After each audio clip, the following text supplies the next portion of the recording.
Hi, everybody. Welcome to quarter two. The first thing that we are going to learn is about the sum of the angles in a triangle.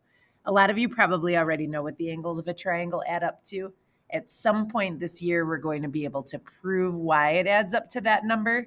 But for now, we're just going to look at a couple of demos that show in a little bit of detail why the angles in a triangle add up to the number that they add up to. So here's the first little demo that I found. It's a YouTube video. It shows three angles, angle A, B, and C. They're going to move them and put them all together. There's angle C, there's angle B, there's angle A. When you put the three together, it makes a 180-degree straight angle. So the sum of the angles in a triangle is 180 degrees. Here's one more little demo to show that.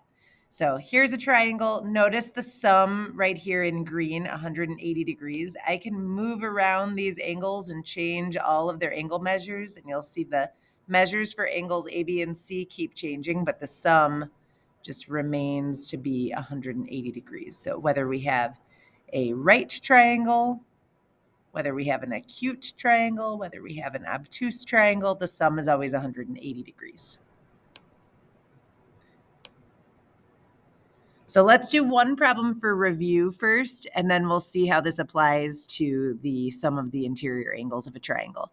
So from last quarter, I know that I can assume from looking at this picture that this angle is a straight angle and that all the angles will add up to 180 degrees. So my go-to method is I like to add up the angle measures that I know. 124 plus 23 is 147. And then I like to see how many degrees are left over from 180, and that will be what x is.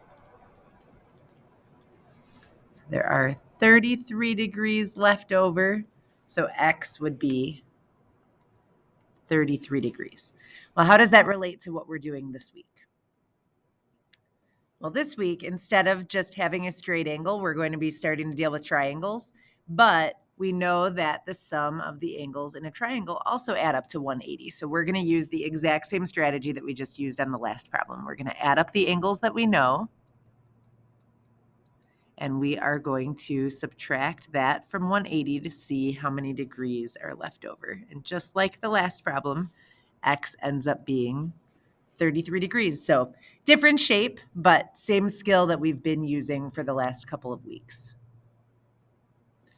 All right, what if the diagram's a little bit more complicated? This looks kind of like a diagram that we dealt with in a problem once before.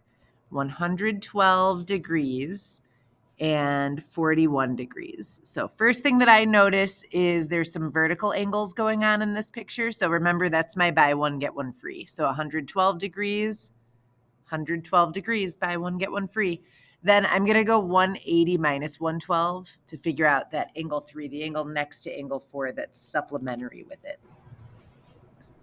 That's 68. So I get 68, get one free.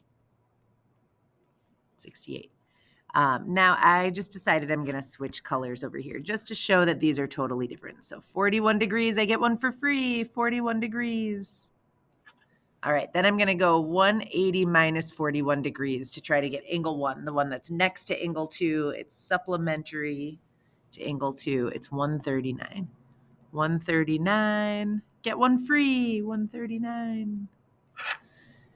Okay, we found all that we could find using vertical angles and stuff, but it asks for the measure of angle 9. So how are we going to find that one? So this is the new part. You're going to look for triangles to show up in your diagrams, because now we know that the sum of the angles in a triangle is 180. So I'm going to add up the two that I know. 41 and 68 is 109, and then subtract it from 180 to see what's left over in the triangle, and we get 71 degrees. So the measure of angle 9 is 71. So we're going to continue to use the skills that we know that are in our toolbox, and then now we're going to add triangles to that. So how do we deal with this when there's an algebra problem? Well, we still know that all three angles in a triangle add to 180 degrees. So we're going to add up all these expressions. 7x, 3x, and 9x is 19x altogether.